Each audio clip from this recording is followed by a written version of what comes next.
yo no sé si fue una combinación de pasión con perseverancia, hasta quizás con un poco de ingenuidad, te diría. Creo que hubo ingenuidad en decir sigamos, porque nos parece que a nosotros tiene sentido, y seguimos y seguimos y seguimos. Y en un momento empezó a cambiar empezó a haber un punto de inflexión, ¿no? En un momento empezó a cambiar la derivada de la curva, y lo que parecía que no iba a ningún lado empezó a generar clientes, y de repente eran 10 y de repente eran 20 y de repente eran 50 y de repente eran 100 y de repente eran 100 por mes, y hoy son más de 70.000. Hola, soy Alex Galvez y esto es Fundadores, el podcast donde me dedico a tener conversaciones con fundadores de startups latinoamericanas para deconstruir sus experiencias, su historia, sus errores y sus aciertos, y así encontrar los aprendizajes, herramientas e inspiración que tú puedes aplicar en tu día a día. Bienvenido.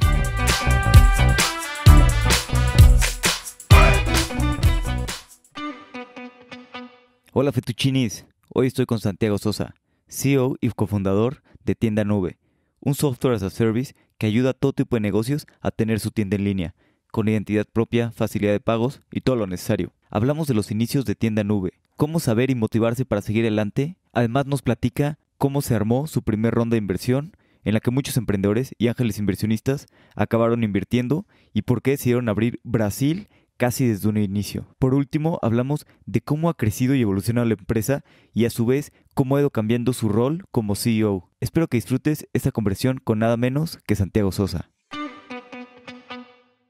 Santiago, bienvenido a Fundadores. Es un honor y privilegio tenerte del otro lado. Gracias, Alex. Gracias por invitarme. No, gracias a ti. Me gustaría primero preguntarte, pues sé que desde chico tenías mucho amor por los videojuegos y luego te fuiste metiendo más en cosas de computación. Decidiste estudiar computación, pero tu primer emprendimiento fue una vez que estabas en la carrera, cuando tenías 21 años. Fue un proyecto que nació con unos alumnos más grandes y que tú y tus amigos decidieron sumarse al proyecto. ¿Cómo era aquí todo el ambiente y por qué decidiste sumarte a este proyecto? Sí, a ver, yo estudié en una universidad que es el Instituto Tecnológico de Buenos Aires, que esencialmente los primeros 3 años todas las materias están organizadas casi a propósito para que los alumnos no puedan trabajar. Entonces, una en la mañana, una en la noche, se fomenta que no se trabaje. Y luego en cuarto y quinto año, al contrario, es obligatorio, de hecho se hace obligatorio trabajar. Y ahí casi todo el mundo va a elegir una carrera más tradicional, ¿no? En ese entonces había ciertas empresas, algunas hoy existen, otras no, pero digo, había ciertas empresas a las que medio que todo el mundo iba. Y yo pensé que iba a hacer eso en realidad, y te diría que fue casi casualidad. Por un amigo en común conocimos a 2 alumnos más grandes que nos invitaron a ser parte de un proyecto que parecía súper interesante, y nos pareció mucho más divertido. Te diría que en ese momento fue más diversión, todavía no sabía que íbamos a ser emprendedores. Creo que divertido es la palabra, nos pareció divertido, desafiante, empezar a hacer algo de cero, ¿no? Era una página en blanco, era una idea, éramos 5 personas en un aula vacía discutiendo qué se podía hacer, qué se podía cambiar, y así fue como empezó. Mucho más, te diría que más casualidad y suerte que algo deliberado. Casi un accidente afortunado. Claro, y aparte es pues llevar un poco a la práctica todo lo que estás viendo en clases, ¿no? Porque lo ves todo de forma muy abstracta y realmente estar conectando las cosas, llevándolo a la práctica. Sí, eso fue, de hecho, fue una de creo que las ganancias más grandes que nos dejó ese proyecto, fue justamente eso que acabas de decir. En otras palabras, nosotros teníamos materias de base de datos, teníamos materias de programación, teníamos materias de álgebra, teníamos más de materias de lo que se llama front-end, back-end, pero nunca hubo un proyecto tan integrador que integre todo. Y de hecho, si bien se intenta en la facultad integrar, la verdad es que cuando lo pusimos en práctica fue genial. Era como un campo de juego donde pusimos todo lo que habíamos aprendido, lo empezamos a poner en práctica en un entorno de verdad. Claro. ¿Y cómo fueron aquí? ¿Te acuerdas de los primeros clientes cuando empezaron a llegar y las primeras ventas? ¿Qué sintieron? ¿Qué sentiste? Al principio era todo muy entre amigos. De hecho, me acuerdo el marketing que hacíamos. Teníamos como unos panfletos, unos papelitos, y los pegábamos en toda la universidad, incluso en los baños. Y al día de hoy todavía viene alguien y me dice: vos eras el que pegaba papelitos en el baño. Todavía cada tanto ocurre eso. Y la verdad que estaba bueno. O sea, Linkstore era un marketplace, y empezamos a ver que se empezaban a hacer algunas transacciones de verdad entre alumnos de la facultad. O sea, alumnos que vendían, principalmente libros, me acuerdo que se vendían algunos libros y demás. Después el proyecto en sí nunca llegó a escalar mucho, diferente a Tienda Nube. Entonces siempre quedó medio en un círculo cerrado, pero cuando veías que ese esfuerzo se traducía en algo real, obviamente generaba mucha satisfacción. Sí, aquí el proyecto pues no escaló mucho, algunos personas se salieron, están en otra etapa de la vida, y luego me parece que todos se dieron un pequeño break. Tú hiciste una pasantía en la India. ¿Cómo crees que te ayudó pues, descansar, dejar de trabajar en esto y despejar tu mente para, pues antes de decidir los cambios que hicieron y que naciera Tienda Nube? Sí, a ver, Linkstore creo que estuvo genial. Nosotros, sí, estoy tratando de hacer memoria, creo que empezamos, tú dijiste a los 21, pero creo que fue incluso antes, no sé si fue entre 19 y 20 que empezamos a pensar esto. Y ya cuando estábamos terminando la facultad, cerca de los 21 avanzados, 22, llevábamos casi 2 años y medio más o menos trabajando en esto y sin cobrar literalmente un peso. Y empezaba a sentirse un poco frustrante porque uno iba viendo a sus amigos y cómo ellos iban entrando en empresas y creciendo y demás. Entonces, en un momento se puso desgastante. Como que fueron 2 años muy divertidos de aprendizaje, pero no se llegaba a donde queríamos y empezó a generar cierta frustración, cierto desgaste. Y ahí nos tomamos este break. Justo yo estaba trabajando en el laboratorio de la facultad y ahí veo también como una publicidad de una empresa en India que estaba haciendo intercambios con empresas de Argentina. Con esta universidad, perdón, una empresa india con la universidad, el ITBA, que es el Instituto Tecnológico de Buenos Aires, que de hecho es parecido al TEC de Monterrey. Yo no lo conocía en ese entonces, pero después en India conocí gente del TEC de Monterrey. Es una universidad bastante similar en sus características. Y ahí apliqué y, y armé mi CV con mi cortísima experiencia emprendedora y puse, bueno, yo armé este proyecto y traté de crearle como una narrativa emprendedora. Y me fue mal, o sea, no, me rechazaron. Y de repente, bueno, obviamente me resultó muy frustrante y empecé a ver amigos míos que aplicaban y quedaban. Y quedó uno y quedó otro y quedó otro. Y digo, ¿cómo puede ser? Yo no me sentía, digamos, ni mejor ni peor, pero me sentía a la par. Y digo, ¿por qué ellos todos quedan y yo no? Y ahí lo que hice fue les pedí el currículum y empecé a ver que ellos habían armado un currículum que nada tenía que ver con emprendedorismo y demás. Era muy técnico el currículum de ellos. Entonces agarré, y te cuento una picardía, que luego se la conté a mi jefe en India. Volví a aplicar con mi segundo nombre, mi segundo nombre, yo me llamo Santiago Alberto Sosa, apliqué como Alberto Sosa, con un currículum mucho más técnico, y ahí sí me llamaron a la primera entrevista, y después pasé por todo el proceso y finalmente quedé seleccionada. Así que fueron 3 meses espectaculares, muy, muy divertidos y de mucho aprendizaje.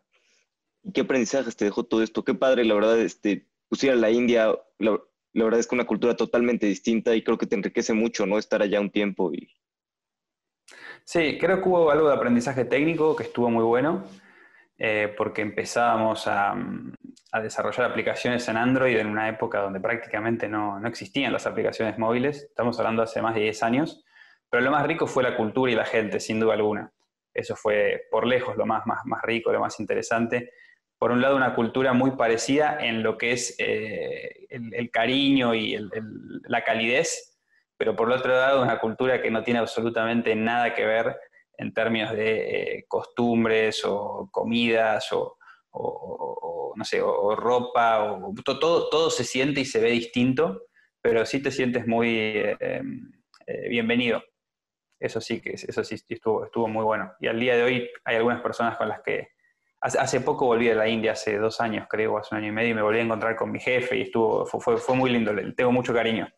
Qué padre, qué buena onda que los hayas vuelto a ver y todo. Sí. Y bueno, ya aquí pues te despejaste, aunque sé que seguían pues pensando en eso, trabajando en eso, no se despejaron tanto. Y después, ¿cómo fue que nació Tienda Nube? Bueno, y ahí yo fui con Martín, o sea, Martín, uno de nuestros fundadores, que hoy es nuestro director de producto. Volvimos de India. La verdad es que en India nunca dejamos de pensar en Linkstore, seguimos pensando, incluso seguimos trabajando un poco los fines de semana, y nos reunimos con Alejandro y otro Alejandro más y José, y dijimos, bueno, ¿queremos seguir haciendo esto o no? ¿Tiene sentido o no? ¿Tiene sentido seguir poniendo energía y tiempo o no. Y fue una época bastante mentalmente cansadora, porque había muchas ganas y mucho entusiasmo, pero no era claro el camino. Ahí lo que nos dimos cuenta era que no iba a ser Linkstore, no iba a ser ese mismo modelo de negocios de marketplace, pero sí aprendimos en Linkstore que más allá de que había alumnos que compraban y vendían libros usados, empezaban a aparecer algunos pequeños negocios, algunas pymes que usaban la plataforma para publicar productos. Y lo que les gustaba, diferente de otros marketplaces, es que pedían un grado de personalización, querían que se viera más parecido como la identidad de su marca. Entonces empezamos a hacer ciertas funcionalidades para que ellos sintieran que su identidad de marca estaba comunicada dentro del Linkstore, todo esto. Y en un momento nos dimos cuenta que no tenía más sentido, y ahí fue cuando cambiamos, hicimos como el pivot o el spin-off a este nuevo modelo de negocios, que ya no iba a ser un marketplace, sino que iban a ser herramientas de tecnología para que cada pyme, cada emprendedor pudiese tener su propia tienda en línea, ¿no? Su propia tienda online. Y ahí fue otra vez un periodo también, en algún punto muy, muy divertido e interesante, pero también en algún punto cansador, porque seguíamos desde el lado económico sin cobrar sueldo, sin nada. Y ahí fueron 2 años más o menos. Déjame, me detengo ahí tantito. Y en estos 2 años que estaban trabajando en tienda nube, pues igual sin cobrar sueldo, me imagino que el producto pues funcionando mejor, pero pues sin cobrar sueldo nada. ¿Cómo sabes que vas por el camino correcto y que debes de continuar por ese camino? ¿Qué veían en el mercado? A ver, yo creo que cometimos muchos errores de inexperiencia, porque si yo hoy empezase de vuelta, no estaría 4 años programando para ver si voy por el buen camino o no. Entonces creo que hoy pagamos mucho, en Argentina tenemos la expresión del, a veces, derecho de piso. No sé si aplica exactamente, pero es este concepto de cuando uno no sabe, recién empieza, todo le cuesta mucho más, ¿no? Entonces, esencialmente, la verdad es que no sabíamos si íbamos por buen camino o no. Y de hecho había mucha gente muy experimentada, emprendedores exitosos, fondos, inversores ángeles, que nos decían que no íbamos por buen camino. Nos decían que estábamos construyendo algo que iba a ser chico, que el tamaño del mercado no era lo suficientemente atractivo, que el tamaño de la oportunidad nunca iba a tener los retornos que nosotros esperábamos y demás.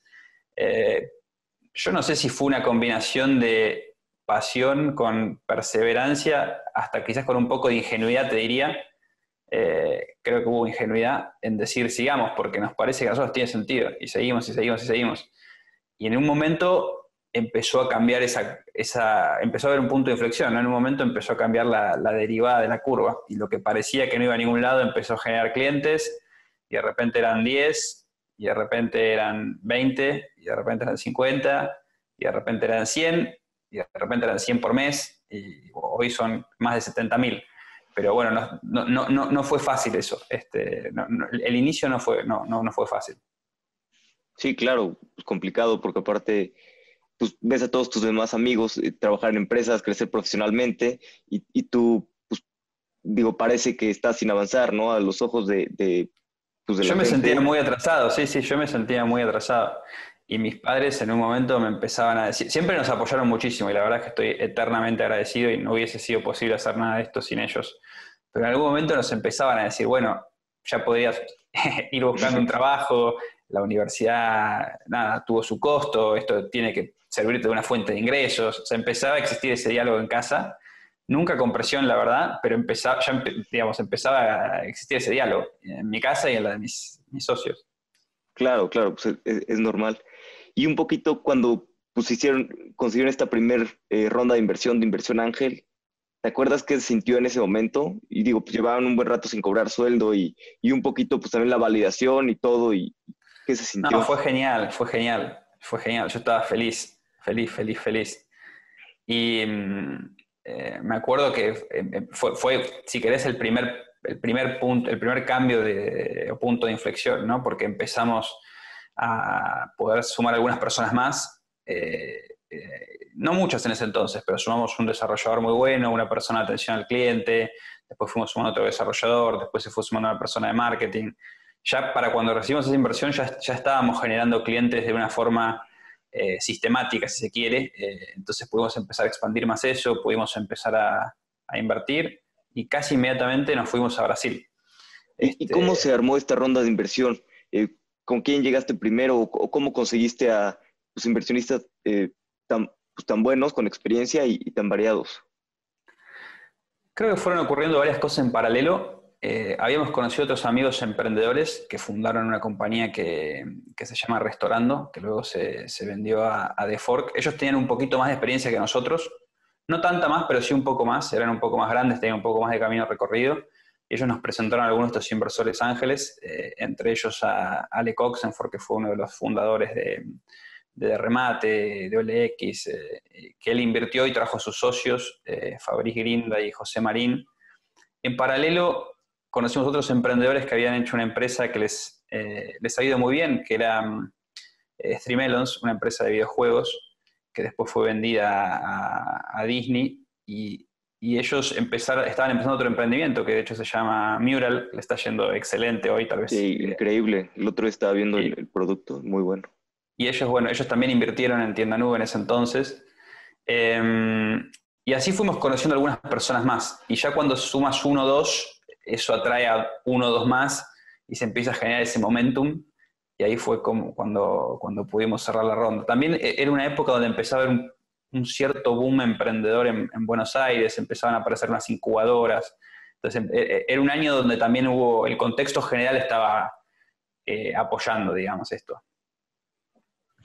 Y aquí después me contabas que con la ronda, casi enseguida, decidieron abrir Brasil también, que los de Restaurando les recomendaron mucho abrir Brasil y ser una empresa mucho más internacional. ¿Cómo fue esta parte de abrir un país nuevo y Brasil, ¿no? Que es tan grande y con un idioma distinto? Sí, yo en ese entonces sabía entre poco y nada de Brasil como país, bastante, digamos, típico de argentino que lo único que sabe de Brasil es que tiene playas lindas y que agarra el auto cada tanto y se va, si puede, o en esa época era más fácil, porque en esa época el tipo de cambio estaba totalmente dado vuelta, entonces sabía muy poco de Brasil. Y Brasil, hoy creo que sé bastante. eh, Me sorprendió cuando empecé a aprender de Brasil, digo, wow, qué país increíble que tenemos al lado, enorme, rico culturalmente, con gente espectacular, con profesionales de primera línea súper avanzada en tecnología. Todo eso estaba ocurriendo a relativamente pocos kilómetros de donde yo vivía y no sabía.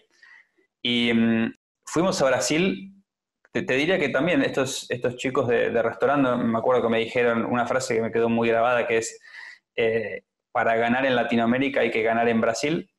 Y me hizo mucho sentido cuando empecé a entender un poco mejor el panorama de Latinoamérica, ¿no? Yo creo que nosotros tuvimos una curva de aprendizaje muy brutal en esos primeros años, porque yo ahora estoy diciendo cosas que creo que para cualquier emprendedor de, no sé, 35, 40 años con algo de experiencia son obvias, pero en ese entonces vuelvo a un momento temprano en nuestra vida, en nuestra carrera, había muchas cosas que para mucha gente eran obvias y para nosotros no, como por ejemplo la importancia de Brasil en Latinoamérica. Para cualquier profesional de negocios es obvio y para nosotros no era obvio.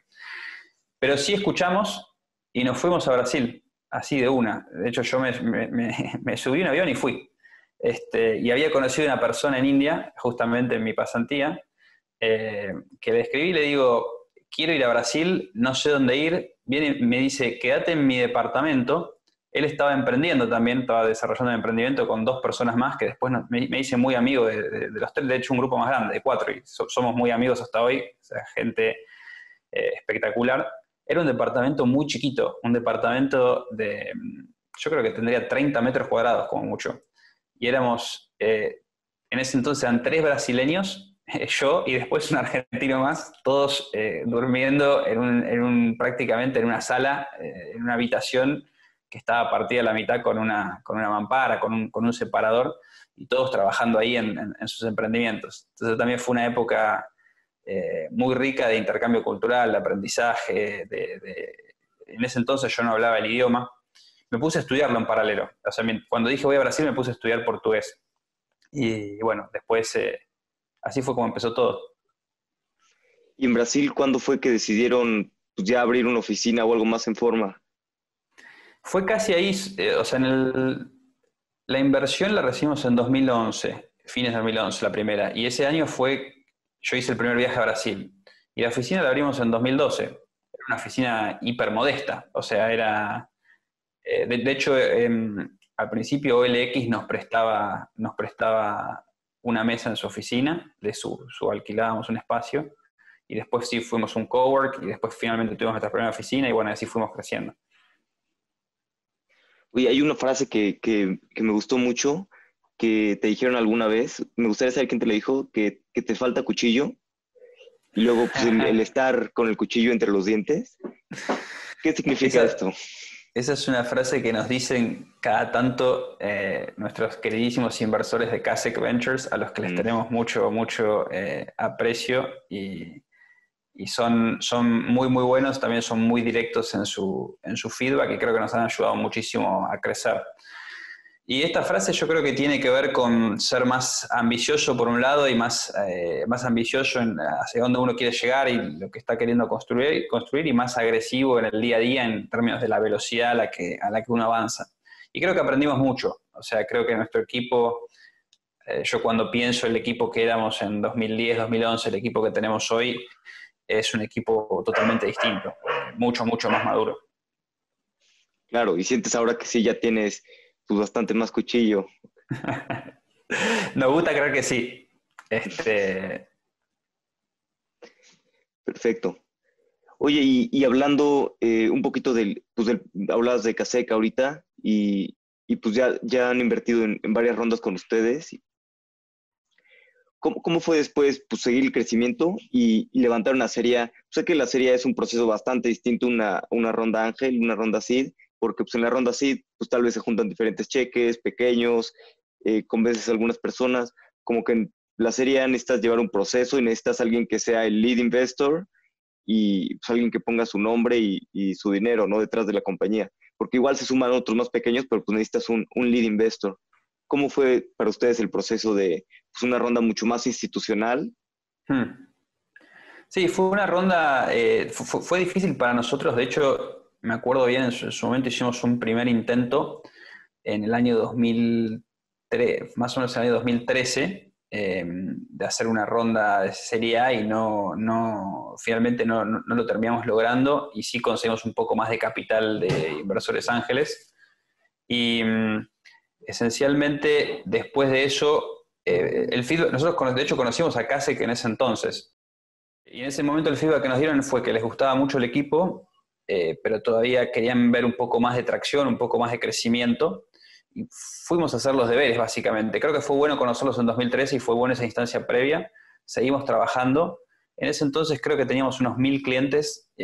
Fuimos a trabajar unos 18 meses más. Llegamos a casi 4.000, 5.000 clientes y ahí volvimos a hablar con ellos y ahí fue bastante más natural, o sea, porque había una relación ya preexistente y nos fueron conociendo, fueron viendo los progresos y bueno, así fue como avanzamos. Y con esto de la relación preexistente, digo, no hay tantos fondos en Argentina, cada vez hay más, igual en Latinoamérica, pero yo creo que es importante para levantar una ronda, pues no es tan fácil como que llegas, los conoces, hablas con ellos e invierte, ¿no? Normalmente hay que ir generando relación desde antes, que vayan conociendo al equipo, que vayan viendo el progreso y demás.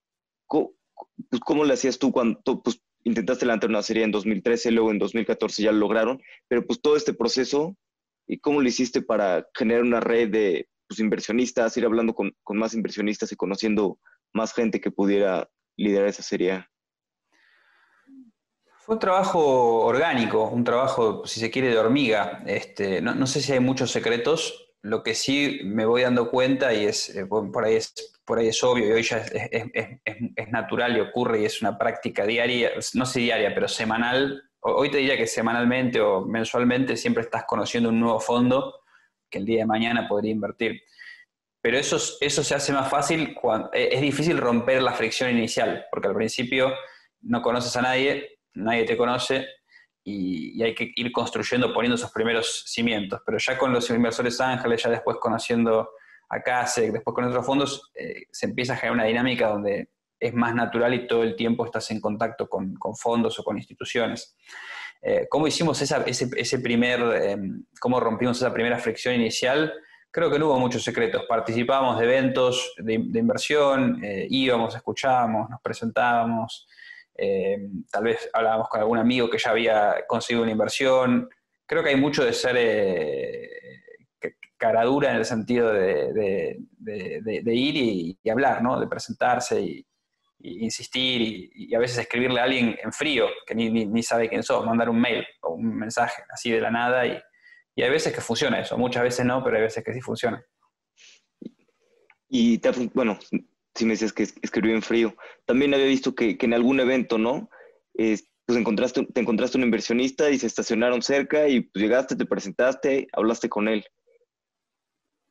Sí, de hecho eso fue en la primera de todas las inversiones, que fue mucha casualidad, porque en general lo difícil de los eventos es que hay mucha competencia, porque en el evento normalmente tenés 2, 3 inversores y 500 emprendedores que quieren hablar con esos 2, 3 inversores. En general hay un desbalance ahí.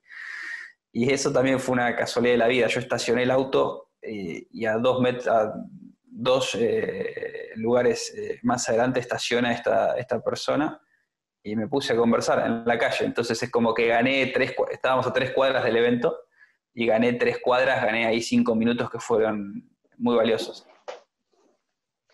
Claro, ¿no? Y también, como decías, de los inversionistas puede ser un poco más orgánico y sobre todo, pues lo más importante es pues, trabajar en el producto, crecer la empresa y si vas creciendo la empresa, pues es más fácil, ¿no? Hablar con inversionistas y que les interese si el producto está creciendo. Oye, y su producto, pues me encanta, ayuda mucho a pymes y bueno, empresas también medianas a que tengan su tienda en línea, tiene muchas integraciones, que se puedan digitalizar. Pero, ¿cómo ves la competencia en este ambiente? Pues también está Shopify, eh, Mercado Libre tiene un producto ahí que no está tan bueno, pero pues hoy en día hay mucha competencia en este producto de digitalizar. ¿Qué haces tú para diferenciarte y por qué Tienda Nube es pues, mejor que otros productos? A mí me gusta mucho una frase de Jeff Bezos que es Don't obsess over competitors, obsess over customers, ¿no? Que sería no te obsesiones con la competencia, obsesiónate con tus clientes. Y es una frase que me impactó mucho y que siempre intentamos vivir. Yo creo que ya teníamos eso adentro, tal vez esta frase lo que nos ayudó fue a sintetizar eso en pocas palabras, porque siempre hubo una cultura de mucha atención, mucho servicio, de tratar de lograr que los clientes se encanten con nuestro trabajo, con nuestra tecnología, con todo lo que creamos. Y, y te diría luego, después hay aspectos que hacen a la estrategia. Creo que el negocio, eso en el centro, ¿no? Esto que acabo de decir es como el centro o la esencia de nuestra compañía. Y de hecho tiene que ver con nuestro propósito, que es, tú lo dijiste, es ayudar a emprendedores, a pequeñas empresas, negocios familiares, a que sean súper exitosos en una economía digital. Ya desde un punto de vista estratégico, nuestro negocio tiene ciertas particularidades que nos permiten diferenciarnos, digamos. Hay una parte del modelo que tiene que ver con crear una comunidad por un lado de clientes, pero por otro lado de proveedores de servicios. Y esa es una comunidad que hay que crear país a país, digamos, no existe una comunidad global. Entonces es un trabajo que se hace país a país y ahí estamos haciendo nuestro trabajo en Brasil, en Argentina, ahora estamos empezando a hacerlo en México, donde básicamente vamos conectando a clientes de Brasil, de México, de Argentina con proveedores de marketing, proveedores de herramientas tecnológicas, herramientas de facturación, de envío y demás. Y eso es algo que lo estamos haciendo de una forma que creo que es bastante única. Y después hay aspectos que son bastante específicos, lo que nosotros llamamos fricciones locales. Nuestro negocio tiene ciertas fricciones locales que hay negocios como Netflix, por ejemplo, o como Spotify, o como Facebook, que no las tienen. Netflix es prácticamente el mismo producto en todo el mundo. Tiene algunas diferencias por ahí, pero esencialmente es el mismo producto. Tienda Nube cambia país a país, porque cambian los medios de pago, cambian los medios de envío, cambian las herramientas de gestión de impuestos, cambian las conexiones con marketplaces, y ese elemento local es algo que nosotros desarrollamos mucho y donde creo que nos hemos quedado delante de la competencia. Sí, de acuerdo. Creo que pago y envío cambian mucho por país y son pues, la base fundamental, ¿no? de todo el e-commerce. Y todavía no están resueltos en Latinoamérica.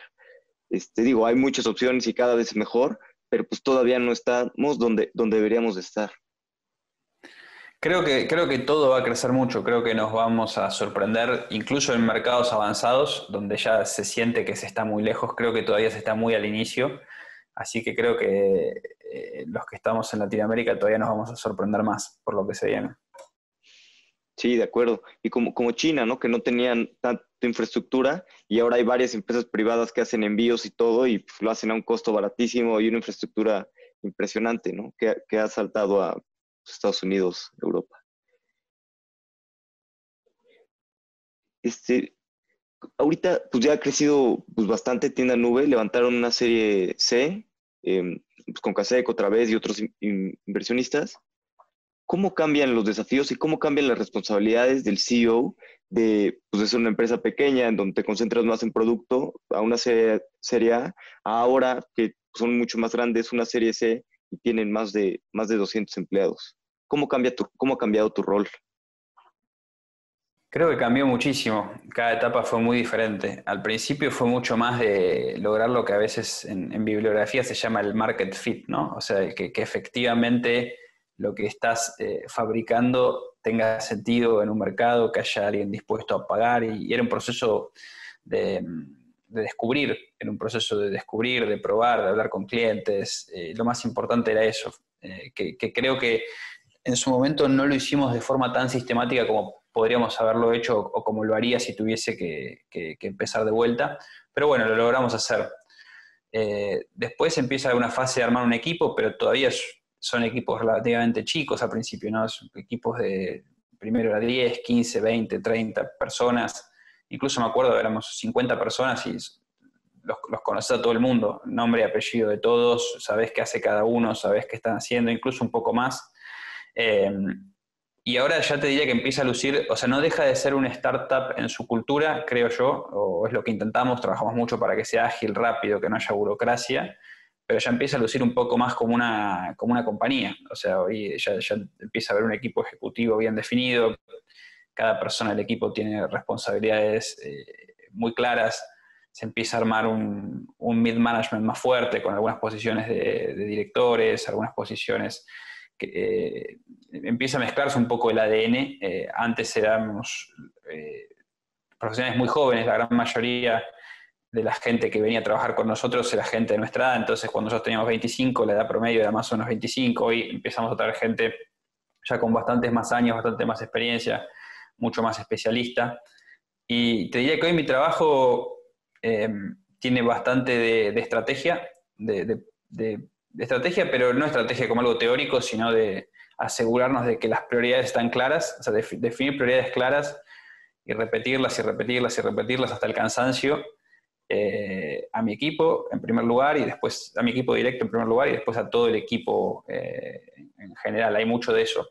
Después hay otra parte que está siendo bastante intensa. Siempre fue importante, pero ahora está siendo muy intensa, que es atracción de talento, recruiting. Entonces participo constantemente de entrevistas de gente que quiere trabajar con nosotros, o estoy buscando gente que es muy buena y tratando de invitarla a que trabaje con nosotros.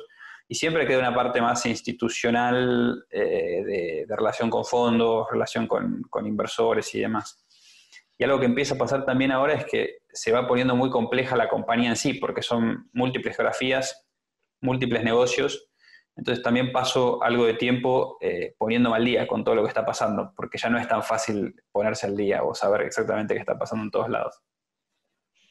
Sí, sí, sí, claro, nunca lo he pensado de esa manera, pero pues, claro, cuando eres una compañía chica, conoces a todos, es muy sencillo. Bueno, no digo que sea sencillo, pero pues conoces a todos, es un trato distinto a cuando empieza a ser un número mucho más grande, pues ya no conoces a la gente y tiene que ser pues mucho más profesionalizado, ¿no? También el talento que traes, eh, pues más corporativo, gente con mucha experiencia, pero tal vez no tan startupera. Algo, Tratamos de traer gente, cuando vamos a buscar a alguien con más experiencia, tratamos de que por ahí tenga esa experiencia, un seniority corporativo, pero que tenga ese ADN startupero. Es difícil, pero creo que existen y esa es la combinación ideal. mencionabas ahorita de las prioridades, me parece pues súper importante, ¿no? A veces queremos ser todo en la vida y pues justo la estrategia es a qué cosas decirle que no y qué cosas no vamos a hacer para poder enfocarte en las que realmente funcionan. Con una pues, compañía tan grande como ya tienen, ¿cómo haces para pues, hacer la estrategia adecuada comunicarla a todo el mundo y cómo saben que están por el momento correcto y tienen que cambiar la estrategia un poquito, pues, cómo recibes feedback de que vas por el camino correcto. Sí, creo que la estrategia se ha vuelto más compleja. Invierto mucho tiempo en tratar de simplificarla. De hecho, a veces me pregunto si no invierto tiempo, digamos, de más en eso, pero después llego a la conclusión de que no.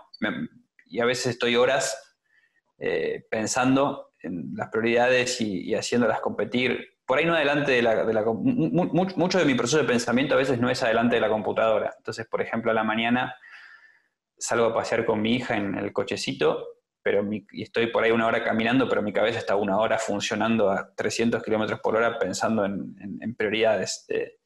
Y después paso sí tiempo por ahí delante de la computadora tratando de bajarlas, tratar de poner todo en una slide, que no se sienta que es una lista de 300 cosas, sino que reducir esa lista a 2, 3 cosas y a lo sumo habrá algunas subiniciativas, tratando de armar dibujos o gráficos que simplifiquen conceptos. Eso dedico bastante tiempo. Y después repito mucho de eso todas las semanas a mi equipo directo, y luego tenemos reuniones de All Hands donde participa todo el mundo, donde tratamos de llevar todavía más digerido y más facilitado los principales conceptos, ¿no? ¿Dónde nos estamos enfocando? ¿Qué es lo importante en pagos? ¿Qué es lo importante en envíos? ¿Qué es lo importante en la construcción de nuestro ecosistema? Etcétera. Y en la parte de pagos, porque pues usan Mercado Pago, ¿no? Pero pues la verdad es que te va cobrando pues una comisión muy grande. ¿Han explorado ahí pues algunas alternativas, productos propios o...? Estamos lanzando una solución de pago propia ahora en Brasil. Deberíamos lanzar antes de fin de año el prototipo, ya está en un desarrollo avanzado. Y tiene, si se quiere, el gran objetivo final, lo que queremos es hacérsela más fácil a nuestro cliente. Para el final del día, nuestro cliente es un cliente, como dijimos, pequeño, medio, y tiene que competir en un mercado donde compite con los grandes monstruos del retail, ¿no? Compite con Mercado Libre, compite con, por ejemplo, una empresa brasileña que se llama Magazine Luiza, compite con los grandes retailers, y, y es muy difícil para un pequeño cliente competir con esos grandes porque los grandes acceden a beneficios y economías de escala que los chiquitos no. Entonces, ¿cuál es el chiste? Nosotros tenemos decenas de miles de clientes y procesamos centenas de millones de dólares por año, y de esa forma, con ese poder de negociación, sí podemos ir a empresas de pago y sí podemos ir a empresas de envío y negociar con mucho más palanca.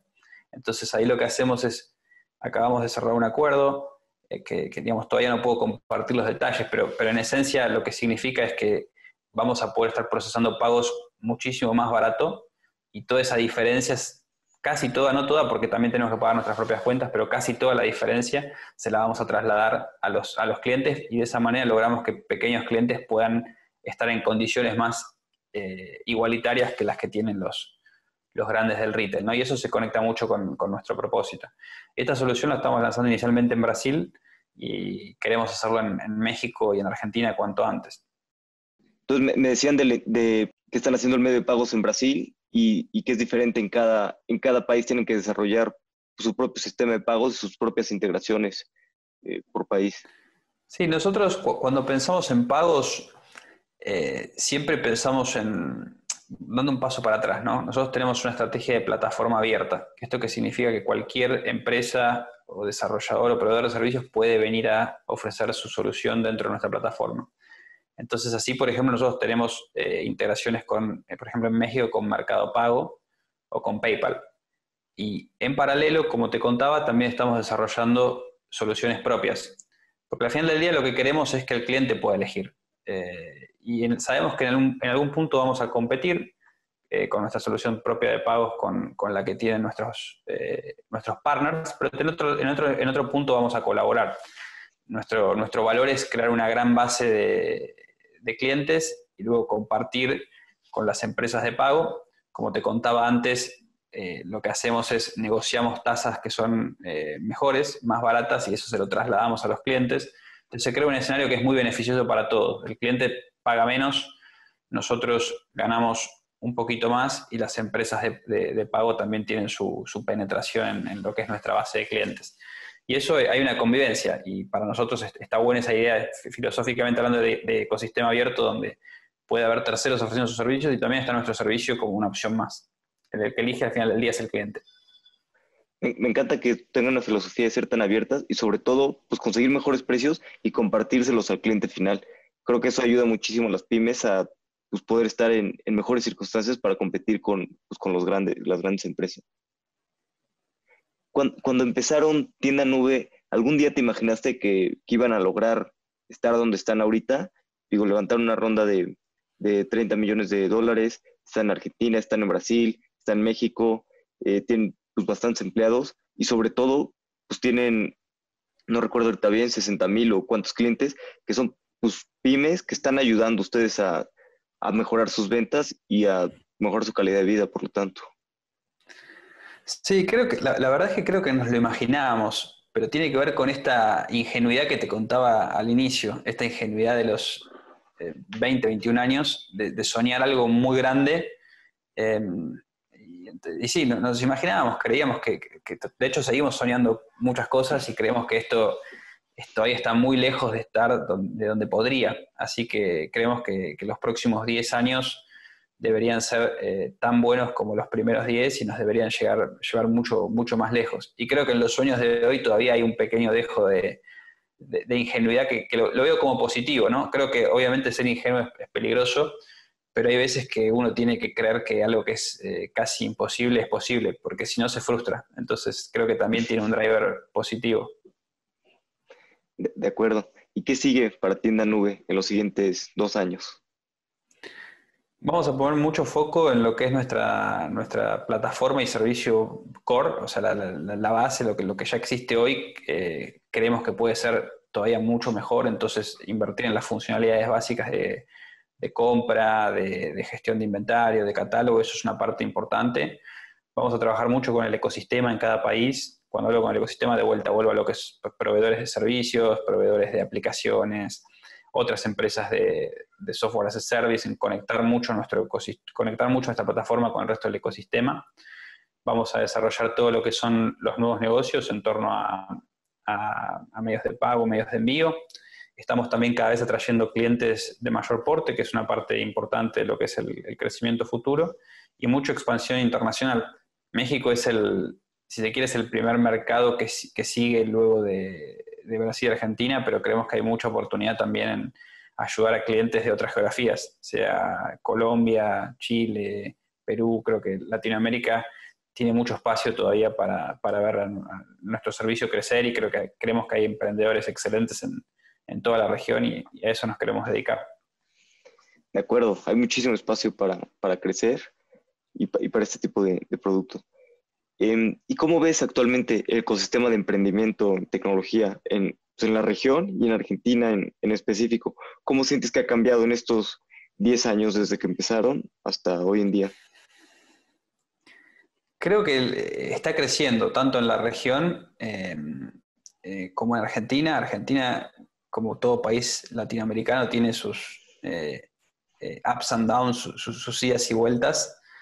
Lo que vemos siempre en el emprendedor argentino es que hay muchísimo, muchísimo talento y casi siempre hay una búsqueda de salir, porque Argentina per se, más allá de su momento económico, que a veces es bueno, a veces es malo, no llega a ser un país con suficiente escala para apalancar generalmente modelos de Internet.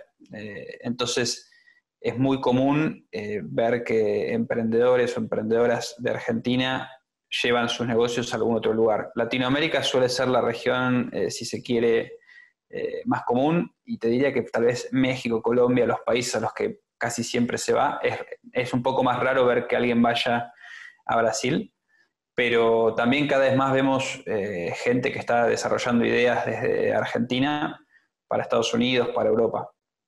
Y creo que la región en general está creciendo. Brasil ha tenido un boom enorme y creo que va a seguir teniéndolo. México, lo mismo, lo conozco un poquito menos el ecosistema, pero por lo que veo los últimos años ha despegado fortísimo, está fluyendo mucho capital, hay también mucho talento, ideas muy buenas, y lo que tiene bueno México es que el mercado sí es muy grande, o sea, la escala da para hacer algo muy, muy grande con menos necesidad tal vez de salir, aunque creo que es bueno salir, eh, eso tal vez es algo muy bueno de cuando un mercado es grande, ¿no? El mercado doméstico es muy grande. Sí, sí, sí, sí, aquí en México ahí vamos, el ecosistema ha crecido mucho y lo que mencionas es cierto, aquí pues no es tan, pues, se empiezan a concentrar mucho en México y el mercado interno es muy grande y es cierto lo que dices de Argentina, me he dado cuenta de eso, que pues que ya sea por las complicaciones del mercado, por el tamaño, pues los emprendedores argentinos siempre nacen con esta mentalidad internacional y desde que nacen, no, pues Argentina, Chile, Argentina, Brasil y hacen empresas internacionales pues casi desde el principio, lo cual pues a la larga es una ventaja, ¿no? Porque te da muchos aprendizajes y si lo logras, pues es mucho más fácil volverte una empresa regional. Vamos a pasar a mi parte favorita, que es la serie de preguntas finales. Yo te hago una pregunta y tú contestas en... Bueno, las preguntas son cortas, las respuestas no necesariamente deben de ser cortas. Contestas en lo que consideres necesario. ¿Cómo suena eso? Dale, perfecto. ¿Qué libro es el que más has recomendado? Hay un libro que me encanta que se llama The Unopened Gift, que tiene que ver con manejo de emociones. Buenísimo, no lo ubico y creo que lo voy a leer. Mi novia siempre me dice que necesito trabajar esa parte. La tesis del libro es la siguiente, empieza así, dice, los seres humanos somos analfabetos en emociones. Nos enseñan a leer, a escribir en español, en inglés, nos enseñan matemática, pero no nos enseñan a manejar nuestras propias emociones. Entonces este libro lo que propone es enseñar las emociones primero, cuáles son, las describe, marca las diferencias, hay muchas sutilezas entre las emociones, ayuda a encontrar la diferencia entre el miedo, el estrés, la vergüenza, la culpa, las ayuda a identificar y luego de eso, una vez que te las enseña a identificar, te ayuda a navegarlas para que puedas salir de una emoción que no te hace bien a otra y a usarlas como input para la toma de decisiones. A mí me gustó mucho. Buenísimo, no, ya me lo vendiste todo. ¿Cuál es tu hack favorito para ahorrar tiempo o para ser más productivo?